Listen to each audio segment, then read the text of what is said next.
proud TV station in St. Lucia. Hot 7 TV. For the viewer and the advertiser, it just makes sense. We watch trending. Hot 7 TV. Catch us on channel 117 Flow, channel 7 Plug and Play, or our website www.caribbeanhot7tv.com and our popular Hot FM app. To advertise on Hot 7 TV, call us at 452-6040 or email us at hot7@caribbeanhottv.com. A fantastic package awaits you.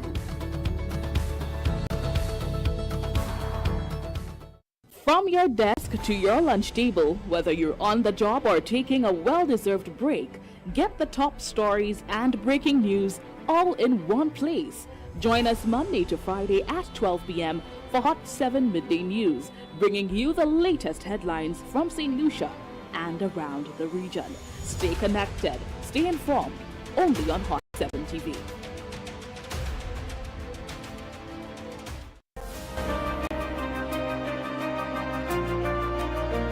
St. Lucia, you asked for it, and it's finally here.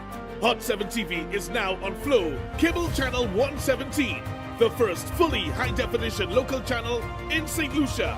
Catch your favorite movies, intriguing documentaries, chart-busting music videos, and the ever-compelling midday and evening edition of the Hot 7 News, all in crisp, high-definition quality.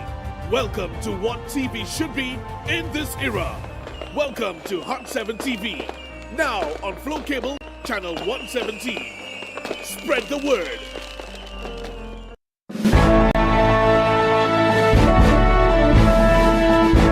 In the headlines, Education Minister Kenson Kazimi calls for greater parental supervision amidst a disturbing TikTok trend gripping the nation's youth, and plans for Independence 47 unveiled.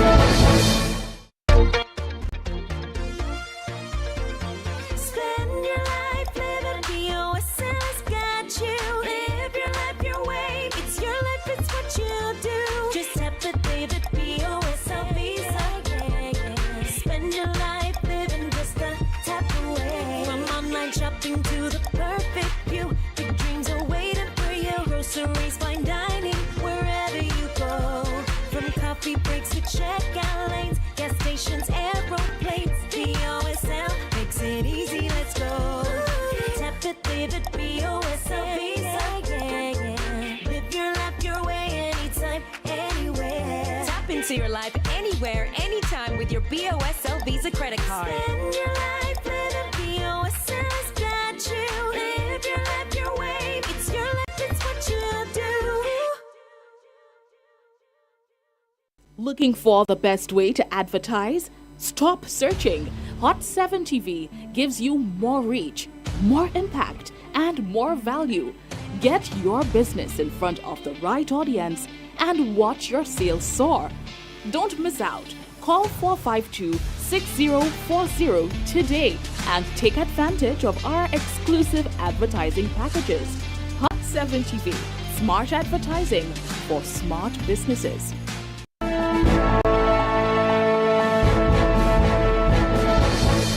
Good day, it is Wednesday, January 28th, 2026. I am Daniela Edwin. Welcome to the Midday News Edition. Whether you are tuned in on Flow Channel 117, Kiss FM, Hot FM, the Caribbean Hot FM mobile app, the Caribbean Hot 7 TV Facebook page, or our YouTube channel, Caribbean Hot 7 TV. Not forgetting those of you using the Hot 7 plug and play antenna, thank you for joining us. Amid growing concern over a surge in disturbing behavior associated with TikTok's so-called cut trend, Minister for Education Kenson Kazimi has called on parents and caregivers to exercise greater vigilance and strengthen supervision within the home. A social media trend emerging on TikTok has recently drawn public attention, particularly for its growing appeal among young girls. Known as the cut trend, the phenomenon initially featured users outlining habits, influences, or behaviors they intended to remove from their lives in 2026. However, as participation increased, the trend appeared to attract a younger demographic, including secondary students. With several of the videos gaining widespread circulation, public concern intensified over the involvement of minors, especially with content that many viewed as inappropriate. Members of the public voiced concern that both participation of the trend and the accompanying commentary are unsuitable for children of that age. Education Minister Honorable Kenton Casimir has questioned on the issue and underscored critical role of parental guidance, stressing that the response for addressing such matters begins in the home. If we're going to deal with, for better St. Lucia, all aspects of our society need to be functioning better. All aspects, including family planning and instruction at home. You must be monitoring what your children are doing. I've seen so many videos and I've been wondering, why is that child already on TikTok? I've asked those questions. But then again, it's about supervision. The supervision cannot be that of the minister. It cannot be that of the teacher when the child is at home. It has to be that of the parent, the guardian, or other individuals tasked with that responsibility. While the need to steer young people away from harm or inappropriate online content remains paramount, there is a growing recognition that such efforts must be guided by a measured and balanced approach, one that protects without unduly restricting access to information or sifting healthy engagement. You do not want the St. Lucian children to be behind the curve when it comes to digital transformation. You do not want them to be getting to the age of 15 and only now discovering the actual benefits of using social media. You want them exposed but in a responsible manner. I think at the end of the day, social media is a gift and a curse. A gift in the sense that if you use it properly, you can advance yourself quicker as an individual who's using it than an individual who's not using it. Casimir underscored the importance of a balanced approach, noting that while concerns persist, social media also presents valuable opportunities for learning and potential development. He believes that with appropriate guidance and supervision, young people can harness these platforms in positive and constructive ways. For 7 TV News, Josiah Bissett reporting. Almost 2 months after the December 1st general election, the issue of defacing of campaign billboards has surfaced. Defeated UWP candidate for Grizzly, Marcella Johnson, is incensed over the defacing of her billboard, which was erected on her family's private property at Rodney Bay. Marcella Johnson is claiming there may be mischief at play as her billboard at Rodney Bay was defaced last Friday. According to Johnson, this was an infringement on several fronts, including damage of intellectual property, damage to fixed property, and trespassing. The defacing of the billboard was done on private property. And not only was it done on private property, the defacing also represents people's work, people in the creative industry, the creative designers, the graphic designers, the printers, the photographers. These are people who earn an honest living, and their work was destroyed.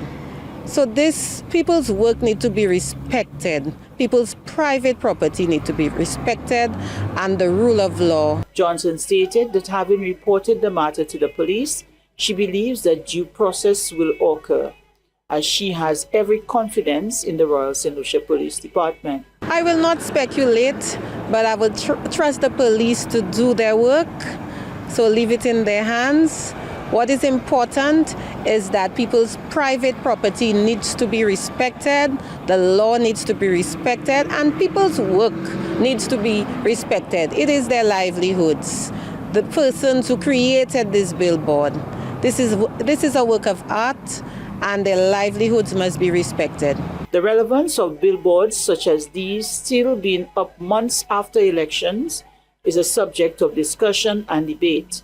However, Johnson was of the view that they serve several purposes, not only political. There's nothing in the law saying that billboards should be taken down immediately after election. And especially this billboard is also on private land, and it was created by persons with a passion for their work. It is art, So besides it being election paraphernalia, it represents the creative work of individuals who earn an honest living. So it can stay up as long as it needs to be. This is private property. Johnson called on persons to aim for higher standards, respect each other, respect the law, and hold each other to a higher standard. Casilda Emmanuel reporting for Hot 7 TV News. Chronic non-communicable diseases are the leading cause of death in St. Lucia, so says Chief Medical Officer Dr. Sharon Belmar-George. Chronic non-communicable diseases continue to be a significant source of mortality in St. Lucia, accounting for over 80% of all deaths, with cancers, cerebrovascular diseases or stroke, heart disease, and diabetes dominating as the top 4 causes of death, respectively, for the last 10 years.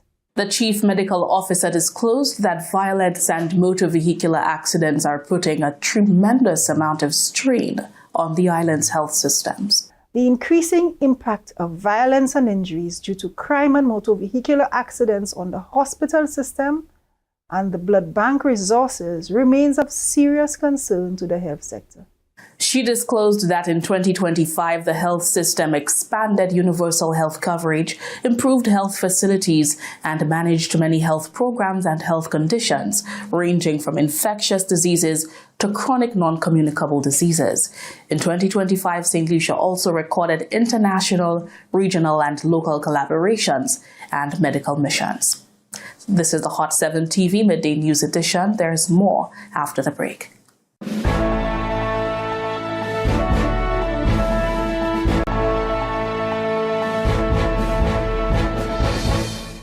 Now you can take Hot FM, Kiss FM, and Hot 7 TV with you wherever you go. Whether you're in St. Lucia or exploring our 4 corners of the globe. Our record-breaking app has already been downloaded over 500,000 times on Google Play and the Apple App Store. To bring you the best in HD sound, we've relaunched a brand new app. Get it for free in the App Store by simply searching Caribbean Hot FM HD. Listen to us in real time, anywhere, any place, anytime. We've added so many cool new features, like our live in-studio option, where you can see your favorite announcers and DJs at work. So download the app today. It's free. Spread the news. St. Lucia is now in HD around the world on the Hot FM app. Don't miss out. Join the fun and stay connected.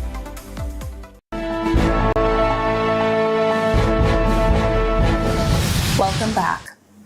The program of activities for St. Lucia's 47th Independence celebrations has been officially unveiled, with events planned throughout the month of February. Josiah Bissett tells us more. Castries East will officially open the 2026 Independence Battle Relay, becoming the first constituency to unveil the national celebration as part of St. Lucia's independence activities. Phyllis Duplessis, coordinator of the Independence Battle Relay for Castries East, says, while Castries East has participated in the battle relay in previous years, this marks the first time the constituency has been selected to lead off the island-wide event. Because this is not the first time we have had battle relay, but it is just the first time as a constituency that we are starting it off. So it's always a big thing when you're just starting off something new. Duplessis says Castries East has previously been featured at different stages along the relay route, making the opening role especially significant this year.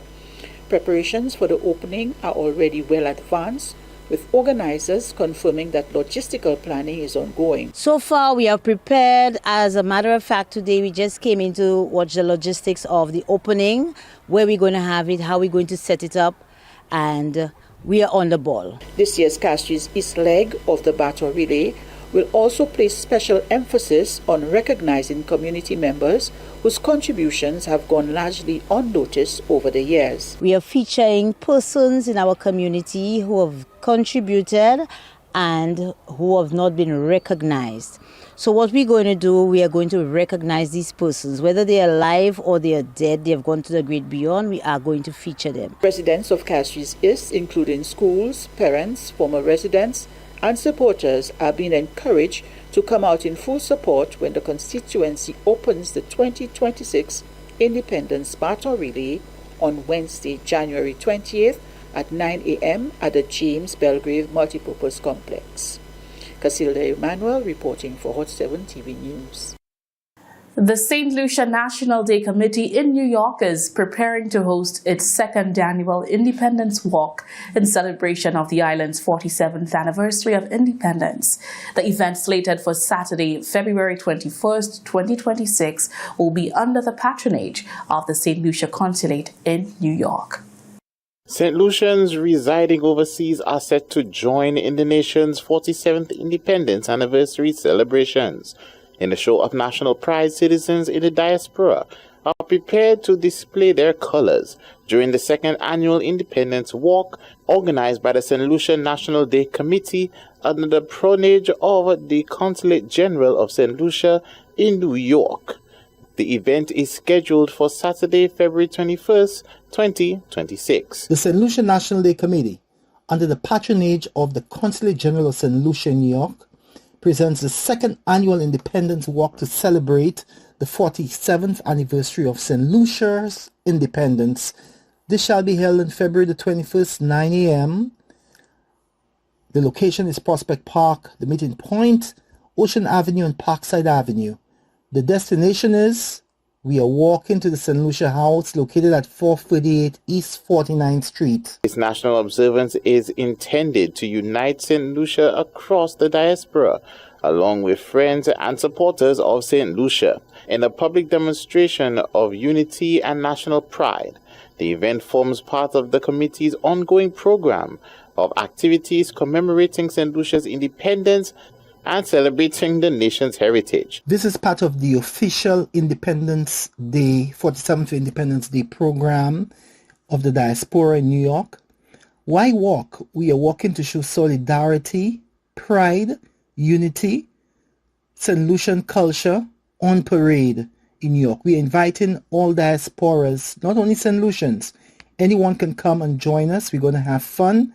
It's all about celebrating our 47th Independence anniversary. According to the St. Lucia National Day Committee, the Independence Walk serves as both a symbolic as well as a community building initiative, reflecting the values of togetherness, national identity, and civic pride. Community members, civic organizations, and corporate partners are invited to participate and support this event. For 7 TV News, Josiah Bisset reporting. On Monday, January 26, St. Lucia joined the rest of the world in celebrating Customs Day. Speaking on the occasion, Prime Minister Philip J. Pierre praised officers of the Customs and Excise Department for their vital role in safeguarding the nation's borders and supporting economic development. In observance of World Customs Day on January 26, Prime Minister Philip J. Pierre used the occasion of pre-cabinet press briefing to extend greetings and offer commendations to officers of the St. Lucia Customs Department, recognizing their service and contribution to national development. Today is Customs Day, called International Customs Day, and I want to say a message to the customs officers. Happy International Customs Day to the Comptroller of Customs and all dedicated and hard-working customs officers. I extend the gratitude of the government and people of St. Lucia for your hard work, dedication, and commitment in facilitating trade and protecting our borders. Prime Minister underscored the pivotal role of customs officers in safeguarding the nation's borders, curbing the illicit movement of goods, and facilitating lawful trade.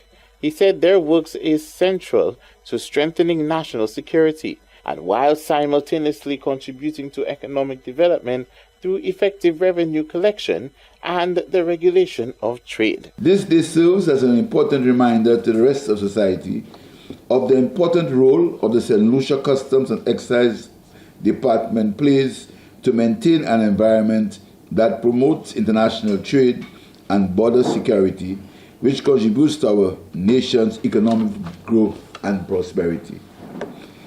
As a developing island economy with porous borders, which relies heavily on tourism and international trade for its development, your critical role ensures the uninterrupted flow of goods in and out of our borders while protecting an important revenue stream for the government. Prime Minister Pierre has expressed appreciation to the nation's customs officers for their contributed service, commending their delegation and contributions, whilst urging them to remain resolute in their commitment to serving the country. For 7 TV News, Josiah Bissett reporting.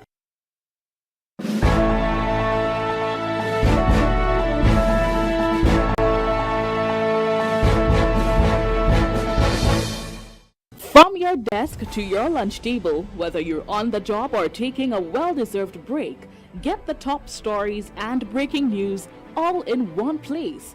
Join us Monday to Friday at 12 p.m. for Hot 7 Midday News, bringing you the latest headlines from St. Lucia and around the region. Stay connected, stay informed, only on Hot 7 TV. A Caribbean chill moving in for some of us. Thank you for being with me. It is Wednesday, January 28th, 2026. I'm meteorologist Brian Shields. Watching this, the colder air that will be sweeping in. Let me show you to you here. And again, we know this is not for all of us. Trinidad, for example, Barbados, we're going